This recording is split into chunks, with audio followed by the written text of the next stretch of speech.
The wines of Frontera were born in Chile's beautiful Central Valley over 100 years ago and are now the best-selling Chilean wine in stores today. Whether it's Merlot, Cabernet, Moscato, or Chardonnay, Frontera brings Chile's essence to your table, and the wines of Frontera are the perfect complement for any meal.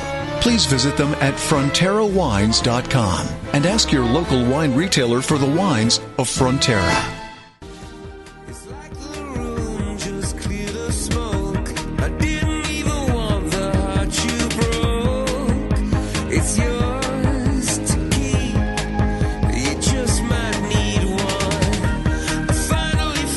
Welcome back to Wine Life Radio. I'm Keith. Got your mic. Say it one more time, Michael. I'm Michael Ray. You are Michael Ray. MSU Denver. You're the professor down there. I'm the wine guy. You're the wine guy. And we have Gene Perkins in the studio, our craft distillery specialist. Here drinking some wine. I said craft beer. That's John Turk after us. And Ariel from Marchesi Torrigiani. Ariel, welcome. Thank you. Thanks for coming in again. And we're going to look forward to tasting more of your wines after we talk with Jeff from Pisoni Vineyards. That was, I fell in love with Gary. I did. I got to tell you, I'm trying to track back, like when he grew up. If he started the vineyard in 78 and he was already an adult, that means he grew up in the 60s. Yeah, I think so. And then the little Hawaiian shirt he's wearing. Right. He's rocking the long curly hair. I'm getting a little hippie vibe here. I think we got to check with his son and ask, is Dad a hippie? Let's ask Jeff. Jeff Pisoni, you with us? Yes, indeed. How are you, man? I'm very good this morning. How are you guys? We're very, very good. Hey, thanks for taking the time out of your Saturday to call into Wine Life Radio, and we greatly appreciate your time. Sure. And we really appreciate talking to your dad. What a cool dad. I know. He's as cool a dad, I think, that anyone can ask for. You should get him a trophy, coolest dad. If you don't, we will. He's so laid back, so humble, so earthy. Yeah. But he's all about farming, man. Yeah. Is he? Yeah. Is that right, Jeff? Yeah, he is. I mean, he's as you could sense the passion in everything he does, and that goes directly into farming and winemaking too. Now, Jeff, there's you and Mark. Who's married? We're both married. Okay. Mark has 2 kids. Okay. And you're married. What's your wife's name? Bibiana Gonzalez. Okay. Hi to her. And you don't no children yet?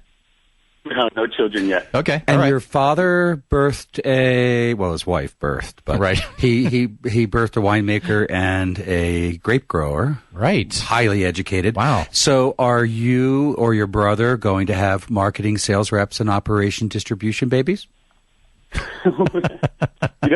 Who knows? Who knows? What's happening? I'm just so impressed with your family. You're so involved. So, Jeff, tell our listeners what you do for the business. I make wine. You make wine. Very good. How old are you? Can I ask that? Yeah, sure. I am 34. 34. How long have you been making wine? Dad says I've been making wine since I was about 3. Nice. And it might not be too far off from the truth. I mean, really? He definitely had us involved at a pretty early age. Yeah. And when Mark and I were in, high school or before high school, we would definitely help out on the ranch and, in the wine he was making at the house and in the vineyards and stuff. Mm-hmm. And you've made some really great wine with some really cool vineyards out there in the past, huh? I know. We're pretty lucky to get to work with, fruit from where we are that Dad planted. And, it's a beautiful spot. And you went to the world's most prestigious enology school, Cal State Davis. Yeah. So anyways, in Dad having 2 kids, it's awesome that we ended up Mark doing the vineyards, I doing the winemaking. Mark went to UC Davis. I personally went to Fresno. So we both got also very good on the wine industry, vineyard industry to cover that. Mark then went on to study at Cornell, more viticulture and agriculture. So we really got a great foundation of academia before coming back and working with the family also. And how did you bridge that part with Dad where you wanted to take different directions? He told his father, the story about, have you ever been to a $200 lettuce tasting? After your expertise and working at other wineries and your university education at Fresno, how did you say, but Dad, and take the winemaking in a different direction? Well, I think those things just kind of evolve and work themselves out. Mark and I were really lucky that we both wanted to be involved in work. We both had this strong passion that, we grew up with and developed. Mark for the viticulture side, me for the winemaking side. And through learning that, Dad's, as you could tell, an amazing guy, and he's also really generous in terms of learning and letting us do things. So at an early age, right, he let us start experimenting and trying things and doing stuff without being overbearing and, what he was.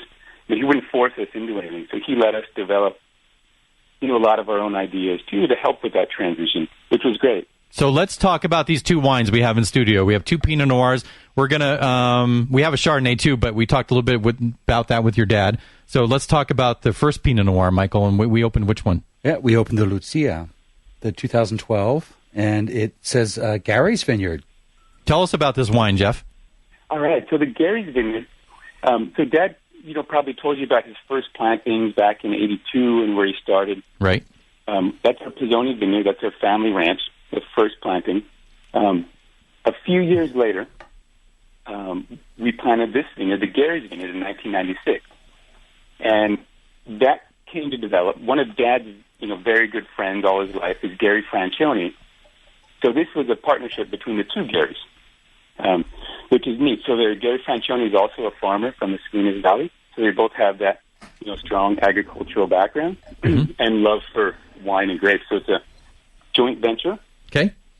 That particular wine, it's a different location within the Santa Lucia Highlands, so a different expression of Pinot Noir from the region. It's the 2012 vintage, I guess, first of all, is a beautiful year. It was a low rainfall year, which is in some ways challenging, but it also stresses the vines. It creates a lot of, great concentration, acidity, and structure. Okay. That wine, I think profile-wise, in terms of the wine, it's a lot of bright fruit, really lively, crisp acidity, which is something we always look for to provide that balance. And then kind of characteristic of Santa Lucia Highlands, very well-rounded. Yes, it is. I would suggest to listeners, when I suggest with all the wines that you pour in your glass, listeners, that pour in your glass, taste it, kind of just, it evolves in your glass. And it's a beautiful wine from the get-go. But 5 minutes later, it turns into something else, and 10 minutes later, it's beautiful. Even on wine. your palate, it's incredible. It's famous for changing from the beginning to mid palate to finish. It just is so ethereal. Exactly, it's just a beautiful grape. And I have to ask you, how much is this wine locally retail? The wine it sells for about $55. Okay, and we make only 400 or 500 cases of it per year. Okay. That varies depending on the vintage. Okay. And people can buy that online, correct? Yeah, they could buy it, online directly from us. We release that wine at a particular time each year, and we also work with certain, restaurants and, retailers, obviously, spread out throughout the country. Okay. And Michael, the name of the wine we just had again is? Is the Gary's Vineyard 2012 Pinot Noir from Santa Lucia Highlands. Okay, now the next wine is? The next wine is just literally a fruit extraction at a whole new level. This is the Pisoni Estate wine from 2010 Pinot Noir. Now, Jeff, explain to our listeners, why is it called Estate? So it's Estate because we sell grapes to a number of wineries, and it's a number of wineries that are, sort of our partners in terms of, what we all do and seek. And they make a bottling called, Pisoni Vineyards. Okay. And this being our own family's production, it's Pisoni Estate. And it's from our family ranch, which is, pretty special to us. So it's our Pisoni Estate bottling. It's gigantic. Is it, Michael? Pinot, I haven't tasted it yet. It's so all over my palate, almost like a heavily maceration extraction Bordeaux, but with Pinot fruit. I'm just thrilled by this wine. Tell us about the wine, Jeff. Oh, I'd love to. So this is special, and a lot of where that extraction comes from is the soil. And we all talk about, profile and flavor coming from the soil, and this is a classic example. So soils at this vineyard, it's a really high elevation vineyard. It's very granitic. and gravelly. So it's not the soil. You look at the soil, and you're not going to think you would be able to plant anything there. Okay. It's hard soil. The grapes have to struggle a lot. So as a result, it's the stress concentrates and makes smaller berries, which provides more flavor and texture, tannin. It's also for how extracted it is. It's also very cold in a way. It's warm during the day and really cold at night because of that high elevation. So those combinations provide this really, focused but bright, powerful. It's really a wine that, we love to age. Like you're talking about putting it in the glass and leaving it for 5 minutes or 10 minutes. This one, we like to say, pour it and maybe wait a couple hours or even try it the next day. Yes. Just to watch where it evolves because it has such a long-term aging potential. Exactly. It's such an intensely beautiful wine. I love it. This kind of wine makes a Frenchman wake up in the middle of the night and scream, "What am I going to do?" I'm sorry, what am I going to do? Good one, Michael. I have to ask you, how much for that delicious wine? That wine is $70 a bottle. And worth every penny. You realize that Yeah. would be $300 to $400 on issue in Burgundy, and you'd have to wait 5 to 7 years to even try it. Right. It's you're doing a great job, Jeff, and Well, thank you. You're so welcome. And before I let you go here, before we go to break, what does it mean to be the winemaker for your dad's vineyard? Oh, it means a lot. It's really special. It's a lot of hard work because we push ourselves all the time to make better wine and grow better grapes. So, but it's a pretty special experience. Yeah, you're lucky. Congratulations. Amazing.